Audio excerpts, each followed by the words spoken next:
फायदा काय किंवा MSME हे काय, बरोबर आहे, त्याचा फुल फॉर्म काय, बरोबर, ते आपण पहिलं जाणून घेऊया. बरोबर. तर आजचं जे सेशन आहे ते आपलं MSME रिलेटेड आहे. कारण हे MSME हे स्पेशली हा शब्द नंतर कधी आला माहिती आहे का, जे ऑन्टरप्रेनर हा शब्द आला. पहिले बिझनेस पर्सन हा एकच शब्द होता, बरोबर आहे. नंतर MSME हा शब्द म्हणजे ऑन्टरप्रेनर आला आणि ऑन्टरप्रेनर मधून नंतर मग मायक्रो स्मॉल मीडियम ऑन्टरप्रेनर हा शब्द प्रचलित झाला. पण हा MSME का आला, कशासाठी आला? कारण बिझनेसेस वाढले आणि लोक छोटे छोटे बिझनेसेस करावे लागले लोकांना, कारण जॉबचा प्रॉब्लेम्स आणि तर आज आपण या MSMEचा प्लॅटफॉर्मचा फायदा कसा घेता येईल आपल्याला, किंवा आपले जे म्हणतात ना जे पेमेंट आपले रखडतात किंवा का रखडतात, तर त्याच्या रिलेटेड आपण हे बघणार आहोत की नक्की काय असतं ते. ओके.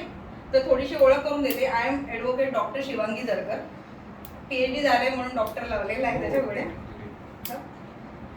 मी स्वतः माझा रेकॉर्ड आहे की लॉकडाऊनमध्ये लोकांचे पेमेंट अडकलेले, त्यावेळी मला महाराष्ट्र गौरव पुरस्कार मिळाला होता. मी 10,000 रजिस्ट्रेशन केलेले MSMEच्या ह्याचे म्हणजे लोकांच्या कंपन्यांचे. ही माझा रेकॉर्ड आहे म्हणून मला सुभाष देसाई तर्फे हा पुरस्कार मिळाला होता की MSME एक्सपर्ट असं. मग त्यामुळे कसं आहे की दप्तरवार जे डायरेक्टर आहेत त्यांच्याशी मी डायरेक्ट बोलू शकते तर MSMEचा प्रॉब्लेम झाला तर. ही माझी एक सक्सेस स्टोरी झालेली आहे. ओके. तर MSME नक्की काय, तर मायक्रो स्मॉल मीडियम ऑन्टरप्रेनरशिप किंवा ते बिझनेसेस, बरोबर, ते तुमचे MSME मध्ये येतात. तर MSMEचा दुसरा भाग काय येतो की बाबा ही जे समाधान, बरोबर आहे, MSME मध्ये ही लिंक आहे. समाधान नावाचं त्यांनी वेबसाईट बनवलेली आहे, त्याच्यामधून तुम्ही प्रॉब्लेम सॉल्व्ह करू शकता, बरोबर. आता MSMEचे उपयोग हे कशासाठी असतात, कोणाला माहिती आहे MSME रजिस्ट्रेशन का उपयोगाला आहे? एनिथिंग, काही idea? Getting some benefits for the medium and first thing, MSME जर रजिस्ट्रेशन असेल तर तुम्हाला ट्रेडमार्क मध्ये म्हणतात तुमची कंपनी असेल तर 50% डिस्काउंट मिळतो. दुसरं, MSMEच्या स्वतःच्या स्कीम्स आहेत ज्याच्या अंतर्गत तुम्ही क्लस्टर डेव्हलपमेंट करू शकता, तुम्ही लोन घेऊ शकता, ज्याच्यामध्ये महिलांना म्हणजे लेडीजला 35% सबसिडी आहे आणि जेंट्सना 25% सबसिडी. ओके. त्याच्यामध्ये प्रोसेसिंग, मॅन्युफॅक्चरिंग हे बिझनेसेस येतात जनरली. त्याच्यानंतर आपण जर फॉरेनला जर आपलं एक्सपोर्ट करत असेल आणि तुमच्याकडे ते MSMEचं रजिस्ट्रेशन असेल तर त्याचा बेनिफिट तुम्हाला एक्सपोर्ट गव्हर्नमेंट जी ड्युटीज असेल आपली एक्सपोर्ट जे म्हणतो आपण ड्युटीज वगैरे त्याच्यामध्ये बेनिफिट होतो. आणि तुम्ही MSME जर तुमचं रजिस्ट्रेशन असेल तर गव्हर्नमेंटचा एक मॉल आहे, जसं मॅमचा एक ॲप आहे तसं गव्हर्नमेंटचा एक मॉल आहे जिथे तुम्ही रजिस्ट्रेशन करू शकता तुमच्या प्रॉडक्टला घेऊन. म्हणून MSME इम्पॉर्टंट आहे. आणि सर्वात महत्त्वाचा भाग आहे की ज्या वेळेला आपल्याला पेमेंट रिकव्हरी येते, बरोबर आहे, तर आता पहिले कसं होतं, मी नेहमी बोलते तारीख पे तारीख. पहिल्यांदा ना एकच होतं सिव्हिल, म्हणजे तुमचं जर पैसे अडकले म्हणजे 25,000 अडकू दे, 5,000 अडकू दे, तुम्हाला आता कोणत्या वकिलाकडे गेलात तर वकील हा कमीत कमी ड्राफ्टिंगचे 25,000च घेणार. मग 25,000ला 25,000 ही नाइंसाफी झाली आपली, बरोबर आहे. मग त्याच्यावर नाही जात लोक, मग लोकांचे पैसे रखडतात आणि लोक 5,000 10,000 ह्याच्यासाठी रिकव्हरीला जात नाही कुठे. मग ज्या वेळेला MSME बनलं मग त्यांनी असा विचार केला की जो माणूस MSMEचं उद्योग आधार पहिलं आणि आत्ताचं उद्योग काय याचं रजिस्ट्रेशन असेल तर त्याला मात्र बेनिफिट झाला पाहिजे या गोष्टीचा. मग त्याच्यासाठी आपण एक डिस्प्यूट रिहेड्रेसल प्लॅटफॉर्म निर्माण करूया ज्याच्यामधून 45 डेज मध्ये तुमचं पेमेंट आलं पाहिजे. आता ड्यू टू आपण असं म्हणू शकतो की जे कोर्टावर केसेस आहेत किंवा म्हणजे जास्त केसेस आता खूप जास्त आहेत, आणि दुसरा भाग की खूप लोकांच्या म्हणतात ना रजिस्ट्रेशन होत आहे, तर त्याच्यामुळे आता ते थोडं डिले होऊन आपण 90 डेजचं पकडतो पण 3 महिन्यामध्ये त्याला रिझल्ट येतो. आणि त्याच्यात म्हणजे टाटा सारखी जरी कंपनी असेल, टाटा सारखी कंपनी असेल ती पण म्हणतात ना पेमेंट द्यायला लायबल. त्याच्यासाठी काय काय लागेल आपल्याला, बरोबर. तर काय काय रिक्वायरमेंट असते तुम्हाला केस करण्यासाठी, म्हणजे जर तुम्हाला फाईल करायची आहे केस तर पहिला भाग आहे की तुमचं उद्यम कार्ड म्हणजे MSME मध्ये रजिस्ट्रेशन असणं गरजेचं आहे. दुसरा भाग की तुमचं जो बायर आहे ज्याने म्हणजे जो दुसऱ्या कंपनीला तुम्ही ऑर्डर दिलेली आणि त्यांनी पैसे नाही दिलेत तुम्हाला, तर त्या बायरची डिटेल्स हव्यात तुमच्या. तिसरा जो भाग आहे तो आहे तुमचं वर्क ऑर्डर. तुम्ही ज्यावेळेला कोणताही वर्क करता त्यावेळेला तुमच्याकडे एक वर्क ऑर्डर पाहिजे. आणि चौथा आहे की त्याचा तुम्ही इनवॉइस क्रिएट केलाय का. या 4 गोष्टी इम्पॉर्टंट आहेत. या जर 4 गोष्टी प्रॉपर असतील तर तुमचं त्या सॉफ्टवेअरमध्ये समाधानमध्ये तुमची कंप्लेंट रजिस्टर केली जाते.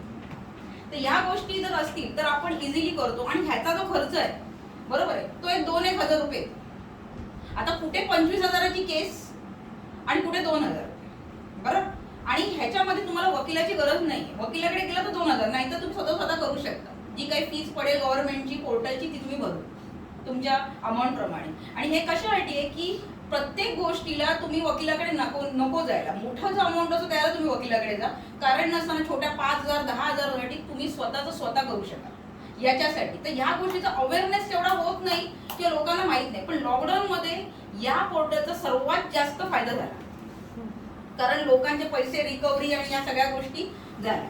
तर त्याच्यामध्ये पुढे कसं आहे स्टेप काय आहे तर पहिल्यांदा आपलं केस फाईल होते बरोबर. त्याच्यानंतर सेकंड कॉल डिटेल्स ज्या आपल्या म्हटल्या त्या भरल्या जातात. त्याच्यानंतर लिगल नोटीस 15 दिवसाच्या आतमध्ये ऑपोजिट पार्टीला MSME कडून पाठवली जाते. आणि ही खूप फास्ट आहे म्हणजे प्रोसेस. असं नाही की डिले बाकीचं वकील तरी लेट पाठवेल नोटीस, पण MSME कडून 15 दिवसाच्या आत नोटीस जाते समोरच्याला की तुम्ही सेटलमेंट करा. मग त्यावेळेला तिथूनचा जो पर्सन आहे एक तर तुम्ही आउटर कोर्ट सेटलमेंट करा किंवा तिथे येऊन सेटल करा तो विषय. तिकडे कन्सिलेटर असतात तुमचे म्हणजे जे म्हणतात मेडिएटर थोडक्यात त्यांचा पर्सन असतो जे तुमचे दोन्ही बाजू ऐकल्या जातात आणि सॉल्व्ह केला जातो विषय. आणि जर नाही समोरचा आलाच नाही सपोज म्हणजे नोटीस देऊन त्याच्यानंतर मग विदिन 45 डेज मध्ये तुमची केस फाईल होऊन 45 डेज मध्ये त्याचा निर्णय घेतला जातो. मग दोन्ही साईडचं हिअरिंग होतं. मग त्या फेजला मे बी तुम्हाला ॲडव्होकेट लागू शकतो किंवा तुम्ही स्वतःची बाजू स्वतः मांडू शकता. ही प्रोसेस आहे ऍक्च्युली MSMEची समाधानची. आता हे त्याची वेबसाईट आहे. मी एका क्लायंटचं फील केलेलं त्याच्यामुळे त्याचं मी स्क्रीनशॉट घेऊन ठेवून दिलेले. कारण कसं आहे असं एरवी नाही तर तुम्हाला नंबर टाकायला लागतो. हे पोर्टल आहे MSME समाधानचं. त्याच्यामध्ये इथे जो सेकंड टॅब आहे ना इकडे आपल्याला क्लिक करायचं असतं आणि त्याच्यानंतर क्लिक केल्यानंतर इकडून हे असं ओपन होतं. आता जो तुमचा उद्योग आधार कार्ड म्हणजे उद्यम कार्डला रजिस्टर मोबाईल नंबर त्याच्यावर OTP येतो. कारण तिथे थोडं ऑथेंटिसिटी आपली चेक केली जाते की तुम्ही आता कोणाच्या नावाने कधी कंप्लेंट कराल उगाचच कारण नसताना. त्याच्यानंतर मग आपल्याला हा पॅनल येतो बरोबर. हा पॅनल आल्यानंतर ह्याच्यात सगळं तुम्हाला त्याच्यामध्ये कसं आहे हा पॅनल येतो ऍप्लिकेशन लिस्ट. मग त्याच्यामध्ये आपल्याला हे दिसतं असं की आपण फिल केलंय का नाही केलंय. मग आपल्याला इथे सेकंड ह्याच्यामध्ये क्लिक करून बरोबर ह्या डिटेल आहेत अशा या भरत यायच्या. आणि ह्याच्यामध्ये असं काही रॉकेट सायन्स नाही. जसं फॉर्म भरतो ना तसं फक्त डिटेल भरत जायचे आपल्याला जनरली म्हणजे त्या ॲड्रेस त्यांचं बाहेरच्या डिटेल. त्याच्यानंतर मग पुढे जाऊन आपल्या ज्या काही इनवॉइस वगैरेच्या डिटेल असतील त्या सर्व भरायच्या. त्या आपल्याकडे असतात म्हणजे अमाऊंट किती आहे, GST नंबर आहे का, GST असेल तर GST नंबर, जर तुम्हाला त्याच्या ॲड्रेस त्याचं, त्याच्यानंतर इनवॉइसचा नंबर तुमचा काय, वर्क ऑर्डर काढल्याचं वर्क ऑर्डरच्या डिटेल. या जनरली फक्त तेवढं अमाऊंट किती आहे, किती बॅलन्स आहे, किती दिली आहे बरोबर. ह्या सगळ्या गोष्टी आहेत ना ह्या भरायच्या. तर हा फॉर्म प्रॉपर भरला आपण तर आपलं ती केस फाईल होते तिथे रजिस्ट्रेशन होतं. त्याच्यानंतर इथे आपल्याला काही अटॅच करायचं. आता जे तुम्ही वर्क ऑर्डर काढलेले आहे बरोबर त्याच्या PDF फाईल किंवा आपल्याकडे असतात किंवा आपण फोटो काढून त्याला इथे PDF फाईलमध्ये त्या साईजला ऍडजस्ट करून आपल्याला फक्त भरायचं असतं म्हणजे प्रूफ की आपलं खरं आहे आपण जे इन्फॉर्मेशन भरली. आणि ज्या वेळेला तुम्ही हे इन्फॉर्मेशन भरून क्लिक केलं बरोबर आहे त्याच्यानंतर इथे तुम्हाला सगळं दिसून येतं ते सगळ्या गोष्टी अशा पूर्ण भरून आपण हे केलं की असं ते विचारतं की जे तुम्ही जी इन्फॉर्मेशन दिली आहे ती ऑथेंटिक आहे का, म्हणजे तुम्ही जे बोलताय ते खरं आहे का, करू का ना सबमिट. म्हणजे सबमिट करण्याच्या अगोदर सुद्धा आपल्याला ओके दाबण्याच्या अगोदर ते विचारतं आपल्याला की बाबा. कारण कसं होतं आता एक जनरल केस स्टडी सांगते तुम्हाला. एका IT कंपनीने बिना कोटेशन म्हणतात ना फ्रेंडली मॅनरवर आपण बिझनेस करतो. हा बघूया ना आपण वेबसाईटचं आपण कोटेशन काय आहे त्याच्यावर बघूया ओके. तिने सांगितलं 10,000मध्ये वेबसाईट पाहिजे. ह्याने सांगितलं अरे हम लोग करते पहिले ये बुक कर लो डोमेन वगैरे. बुक झालं सगळं झालं. त्याने पैसे सांगितले नाही, हिने पैसे विचारले नाही, वेबसाईट बनली. ह्याने काय केलं डायरेक्टली नंतर 6 महिन्यानंतर डायरेक्ट त्याने बिल पाठवलं 20,000 रुपये. हिने त्याला दिले 10,000 आधीपासून दिलेले होते. आता त्याने बिल पाठवलं म्हणजे त्याने वर्क ऑर्डर म्हणजे आपण म्हणतो इनवॉइस क्रिएट केला. आता तो म्हणतो की अरे नहीं इतना सारा यूज किया है बरोबर है तो मैं मेरे से भी गलती है तेरे से भी गलती है. लेकिन वो देना पडेगा पैसा. ती म्हणते अरे मला तुम्ही 10,000 सांगितलेले, मग तू असं कसं केलंस आणि मी तुझ्यावर विश्वास टाकला, बरोबर आहे. आणि त्यामुळे तू पण मला इन्व्हॉइस दिला नाही. ह्याने काय केलं, लगेच बॅक डेटेड इन्व्हॉइस क्लिअर करून टाकला, बरोबर आहे. आता IT वाला तो, त्याने केला तो. आता त्याने काय केलं, मग त्याच्यानंतर मला त्याने सांगितलं, मी म्हटलं देख दोनों से ही गलती हुआ है, अभी ना ये मैटर है ना 4-5 हजार रुपए लेके मैं खत्म कर दो, मत करो, क्योंकि तेरे से भी गलती उसके भी गलती हो गया, उसने पूछा नहीं, विश्वास किया तेरे पे और अभी नहीं हो रहा है. हे सगळं बोलणं झालं. त्याच्या बहिणीने त्याच रात्री नेमकं MSME मध्ये कंप्लेंट टाकली. तिचे पार्टनर त्याच्या कंपनी, त्यांनी डायरेक्ट केली आणि तिकडे त्यांनी 10,000 टाकले. आता ही जी दुसरी होती जी 10,000, ती घाबरली. नोटीस विदिन 3 days आली आणि घाबरली आणि 10,000 रुपये देऊन टाकले. म्हणजे आमच्या दोघांचं सेटलमेंटचं बोलणं झालेलं 5,000. हिने लगेच पे केलं, त्याच्याकडून लगेच हे केलं आणि मग त्याने लगेच तिथे रिलीज चेक केलं. आणि तो म्हणतो अभी मुझे 5,000 उसको फिर से रिटर्न देना है क्योंकि आपने बोला. म्हणजे काय होतं, इतक्या फास्ट मध्ये पैसे रिकवर होतात. ज्याला कारण नोटीस येते ज्या गव्हर्नमेंट कडून, त्याला माणसं घाबरतात.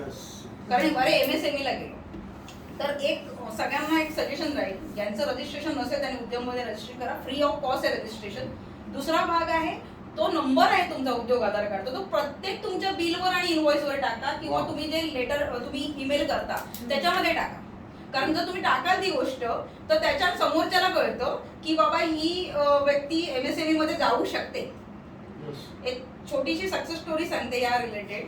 इथे एक म्हणतात ना म्हणजे स्मार्ट विजन नावाने एक PR कंपनी आहे जे होल्डिंग करतं. तर त्यांचं टाटाच्या एका सिस्टर कन्सर्न, म्हणजे टाटाचीच कंपनी आहे ती, त्याच्यामध्ये त्यांनी जे काही मेजरमेंट दिले त्याचं बिल थोडं जास्त झालं आणि इट्स इन लॅक्स, 25 लॅक्सच्या आसपास होतं जे काही जो गॅप होता तो. पण त्यांनी ते पे नाही केलं. मी साधी गोष्ट केली, मी MSME मध्ये रजिस्ट्रेशन केलं त्यांच्यातर्फे, बरोबर. आणि त्याचा एक म्हणजे अशी सुद्धा एक लीगल नोटीस मी टाटाच्या लीगल डिपार्टमेंटला पाठवली. ऑन द स्पॉट टाटाच्या मेन कंपनीने त्या ज्या मॅनेजर आहे ज्याने रखडवलेलं त्याला डायरेक्टली टर्मिनेट केलं, कारण टाटाचं नाव खराब होतंय म्हणून. आणि त्यांनी लगेच विदिन 10 days म्हणजे ते लगेच हे करून पैसे ट्रान्सफर केले त्या क्लायंटचे. आणि म्हणजे एवढं ह्या गोष्टी ते इम्पॉर्टंट आहे. आपल्याला फक्त एवढंच असतं की आपल्याला माहित नसतो हा प्लॅटफॉर्म कसा वापरायचा. आणि हा म्हणून मी याचा पूर्ण स्टेप बाय स्टेप त्याचे मी पूर्ण हे घेतले, स्क्रीनशॉट घेतले की कोणालाही त्याचा उपयोग होऊ दे. म्हणजे प्रेझेंटेशन मी आता ग्रुपवर टाकले आपल्या, की जेणेकरून कसं आहे की सगळ्यांना याचा बेनिफिट होऊ दे. आणि जनरली आता लोन्स वगैरे होतात किंवा आपण एखादी स्कीम घेतो तर त्याच्यामध्ये सुद्धा बरेचसे काही प्रॉब्लेम झाले तर आपण या MSME समाधानाने त्याचे पेमेंट वगैरे रखडले असतील आपल्या वेंडरचे तर आपण वर्कआउट करू शकतो. कारण जर पेमेंटच येणार नाही तर तुम्ही इन्स्टॉलमेंट कसे भरणार. तर त्याच्यासाठी हे आहे. अजून काही क्वेश्चन असेल तुम्ही विचारू शकता. एक ह्याच्यामध्ये असं नंतर मग जे भरलं आपण पूर्ण त्याच्यानंतर असं येतं गव्हर्नमेंटचं तुमचं हे झालंय पूर्ण आणि त्याच्या सगळ्या डिटेल्स ज्या तुमच्या होत्या तुम्ही भरलेल्या त्या एक येतात. त्याचं तुम्ही प्रिंट काढून ठेवू शकता की तुम्ही कंप्लेंट केलेली आहे. आणि मग नंतर आता केसचा स्टेटस, तुमची हिअरिंगची डेट सगळं इथे येतं. त्याने क्लायंटचं केलेलं म्हणून मी तिथे ब्लू टाकलेलं आहे कारण तुम्ही नाव दाखवायचं नाहीये मला. ओके, तर त्यामुळे तुम्हाला सगळं दिसतं आणि विदिन 45 days ते लोक तुमचं रिझॉल्व्ह करतात आणि एकदम फास्ट आहे. आणि याच्यामध्ये जे मेन आहेत MSME मध्ये सर ओळखतात त्यांना, दप्तरवर सर ओळखतात त्यांना. आणि एक म्हणजे मानसी गुप्ते आहेत त्यांचे वडील, त्यांनीच माझी ओळख करून दिलेली त्यांच्यावर. आणि तिथून आमचं हे अशा केसेसचे काम इझिली होतं, खूप सोपं जातं त्यामुळे. तर एक सिंपल प्रेझेंटेशन होतं या गोष्टीचं. काही क्वेश्चन असेल तुम्ही विचारू शकता. त्याच्यामध्ये मला एकच क्वेश्चन, माझं जे पर्टिक्युलर आपलं माझं जे सेगमेंट आहे, माझ्या सेगमेंटमध्ये कसं मी डायरेक्टली एंड युजर शिकवणार DVS, बरोबर. तर त्यांच्याकडनं काय वर्क ऑर्डर वगैरे हा प्रकार नाही, बरोबर. मग त्या केसमध्ये माझे पैसे अडकले तर मी कसं करणार? त्याच्यामध्ये कसं असतं की जर वर्क ऑर्डर नाही पण आपण एक सर्टन आपण आता तुमचं जर हे तर रजिस्ट्रेशन सो असेल ना, रेराचं रजिस्ट्रेशन असेल ना ह्याच्यामध्ये, उद्यम पण आहे. हो, पण तुम्ही रेराला करू शकता ती गोष्ट. जे तुमचं हे राहिलं ना प्रॉब्लेम जर बिल्डरकडे असेल तर मी रेराला करू हो. शकतो, पण इंडिव्हिज्युअल पर्सनकडे असेल तर इंडिव्हिज्युअल पर्सन असेल ना तर तुमचं तर कसं आहे माहितीये का, ते कमिशनचा भाग आहे, बरोबर आहे. त्याच्यामुळे तुम्ही जर ना मला असं म्हणणं आहे की चेक घ्या का त्याच्यामध्ये. कारण ते कसं आहे ज्या वेळेला असं एजन्सी टाईप मध्ये जो भाग येतो, बरोबर आहे, ते क्लायंट असा म्हणतात ना लायबल नाहीये तुम्हाला की पैसे द्यायलाच पाहिजे. हा तिथे कंपल्सरी नाहीये. हा जो भाग आहे हा कंपल्सरी ज्याचं पेमेंट त्यांनी केलेलं आहे. आता सपोज यांनी सर्व्हिस दिली आहे, त्यांनी सर्व्हिस दिली आहे, त्यांचे पेमेंट रखडले, बरोबर आहे? कारण याला आता जसं वकिलाला सुद्धा वकील जाऊ शकत नाही, डॉक्टर नाही जाऊ शकत या गोष्टी. याचे काही ड्रॉबॅक आहे. जसं आपल्याला प्लस पॉईंट आहे तसे काही ड्रॉबॅक सुद्धा आहे या गोष्टीला. हा हॉस्पिटलचं आमच्याकडे मेन तेच होतं. आमच्याकडे इंडिव्हिज्युअल क्लायंट जे आहे ना की ज्यांना फ्लॅट दिलाय भाड्याने, त्यांनी रखडवल्यामध्ये विसरून झाला पैसे. तो थोडासा एक इश्यू आहे. तुम्ही मग त्याच्यामध्ये एक तुम्ही काय करू शकता माहितीये का, जर आपल्याला असं काही असेल तर प्रॉमिसरी नोट करून घ्या.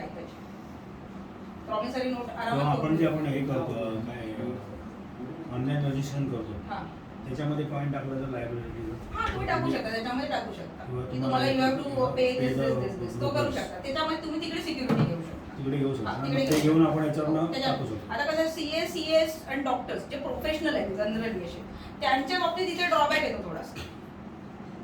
तिकडे मग करणं थोडं कठीण होतं. हा पण त्यांचे वेंडर आहेत. आता जसं एकाने डेंटिस्ट आहे, बरोबर आहे, त्याने काय केलं की पेमेंट दिलं आणि त्याची वस्तू नाही आली, बरोबर आहे, पेमेंट दिले, बरोबर आहे. मग त्याला मी कसं केलं, कन्झ्युमरमध्ये टाकलं, इथे सर टाकलं, म्हणजे कुठून तरी त्याला प्रेशर करून आपल्याला त्याचे पैसे जे काय झाले तर वस्तू या.